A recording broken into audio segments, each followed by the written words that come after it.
One of the downsides of being an actor is you're not going to be able to take every role that you're presented with, unless you're Christopher Walken, who seemingly does take every role he's offered. As a result, we've seen a lot of instances where actors could have played certain roles, some of them iconic, but for one reason or another turned them down. Imagine Tom Cruise as Iron Man, or Nicolas Cage as Superman. Was their refusal a mistake? Here are 10 famous actors who turned down famous roles.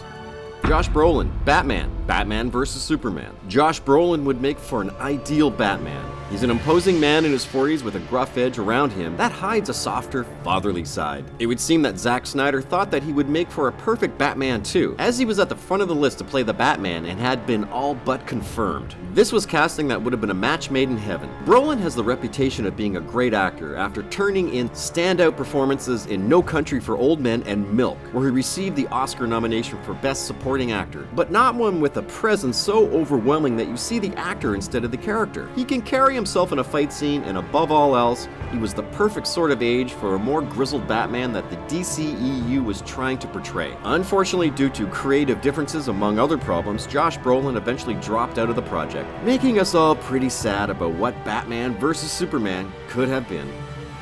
Leonardo DiCaprio and Paul Walker, Anakin Skywalker. Despite Leonardo DiCaprio being considered one of the finest actors around today, there was a time when he was often typecasted as the shallow, pretty boy lead who would try to get the girl in movies like Romeo and Juliet or Titanic, rather than the character actor he truly wanted to become. Perhaps one of the biggest mistakes then was that he was unable to shake that image sooner when Leo not only turned down Spider-Man, but also Anakin Skywalker. Given that the Star Wars prequels proved to be a bit less than promised, in hindsight, now maybe it wasn't such a mistake, but at the time Leo chose to focus on his acting chops by collaborating with directors like Martin Scorsese in The Aviator and Gangs of New York. Leo wasn't the only person to turn down the role before it finally went to Hayden Christensen. Star of the Fast and Furious movies, the late Paul Walker was also offered the role early in his career, but also turned it down.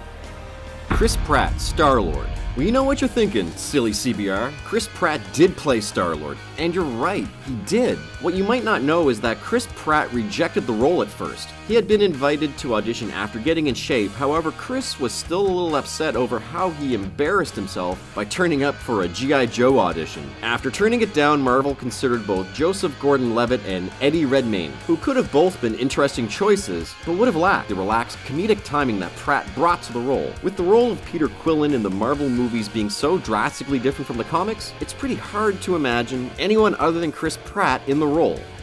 Emma Watson, 50 Shades of Grey. As soon as 50 Shades of Grey was announced, rumors were circulating that Emma Watson would play the lead role, probably because she's a successful actress who a lot of people wanted to see nude and who roughly fit the description of Anastasia Steele, which is still the worst name ever, by the way. While it's still not known if she was ever approached in any official capacity to play the role, we do know that Emma Watson burned all bridges to ensure that this wouldn't happen. Not only did she deny that she would take the role if it was offered to her, but also seemed offended at the notion that she would ever be in the film. We're not exactly surprised that Watson feels this way. After all, why would she want to get naked on camera for all those millions and millions of dollars in royalties? Well, maybe we'd do it, but after Harry Potter, Emma Watson is probably rich enough. Jennifer Lawrence, Hateful Eight.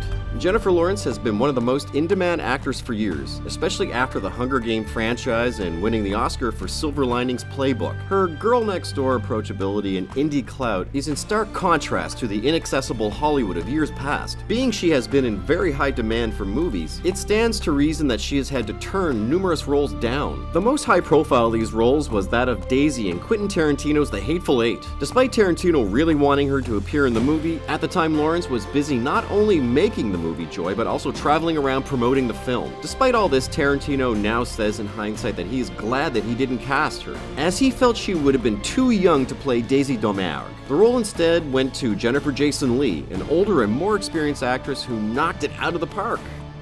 Hugh Jackman, James Bond. Many actors have played James Bond over the years. Sean Connery, George Lazenby, Roger Moore, Timothy Dalton, Pierce Brosnan, and Daniel Craig. It might surprise you to know that Australian actor of film and stage Hugh Jackman was at one point approached to play 007. The idea of an Australian James Bond is strange, but needless to say, it was an idea that was never realized on screen as Jackman shot the offer down.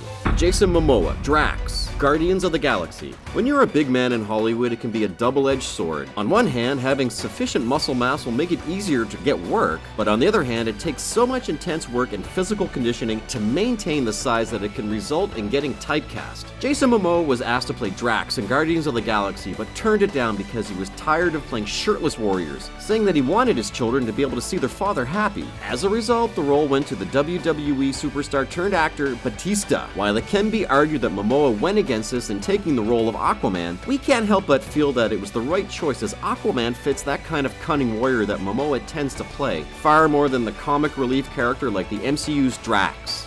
Michael Jackson, Jar Jar Binks. As if Michael Jackson needed more bad press, the King of Pop at one point wanted to play Jar Jar Binks. Now, while at first it may be tempting to think that George was some sweet angel of mercy in stopping this from even happening, it turns out the reason why Michael Jackson never played the weird space duck might actually make you angry. Michael Jackson, a longtime advocate of practical effects and known for very elaborate costumes and prosthetics in his music videos like Thriller, wanted to portray Jar Jar without the use of CGI. The idea faced staunch opposition from George Lucas, who at the time was of the opinion that everything should be CGI. This, coupled with Michael Jackson being bigger than the movie, meant that the role of Jar Jar went to Ahmed Best, and the rest is history. Michael Jackson died in 2009, leaving us with a musical legacy and a few thoughts of what might have been. Robert Downey Jr., Gravity. Alfonso Cuarón, one of the three amigos of Mexican cinema, is one hell of an auteur when it comes to making movies. So it's not surprising that despite his relatively short resume, everyone wants to be in his movies. Both Robert Downey Jr. and Angelina Jolie were originally up for the leads in his most recent movie, Gravity. Angelina Jolie dropped out early, and Robert Downey Jr., despite being in talks for longer, ultimately turned down Gravity as well. The reason given was that Gravity was a relatively stripped-back film, and no one was really sure if Robert Downey Jr. could perform well in a movie with that tone. While Robert Downey Jr. often benefits greatly from a larger cast to bounce off of, this was something that Gravity just doesn't have. As a result, the role ended up going to George Clooney, who used this move to expand his list of endlessly likable performances. Margot Robbie, A Bigger Splash. Despite being all the rage right now, Margot Robbie is fairly new to Hollywood and hasn't appeared in many films. With her movie career really getting started in 2013, what makes Margot stand out is her willingness to appear in smaller movies like Z is for Zachariah, films that don't attract as much mainstream attention, such as Suicide Squad or Wolf of Wall Street. Despite this, she turned down the multinational comedy A Bigger Splash. Instead of Margot Robbie, the role of Penelope Lanier went to Dakota Johnson, now famous for 50 Shades of Grey and Black Mass. At this point in her career, Margot hasn't had the time to turn down any major roles that she might possibly regret. So we're going to morbidly hope that she does make some major career mistakes so that we can talk about them in the future. Until that day comes, Margot, keep on acting. What actors do you know who refused iconic or career-changing roles that may have reignited a flagging career or solidified superstardom? Leave a comment and let us know. If you like this video, give us a thumbs up and check out the rest of our channel. And don't forget to like, share, and subscribe to CBR for cool vids about movies, action heroes, gaming, comics, and more.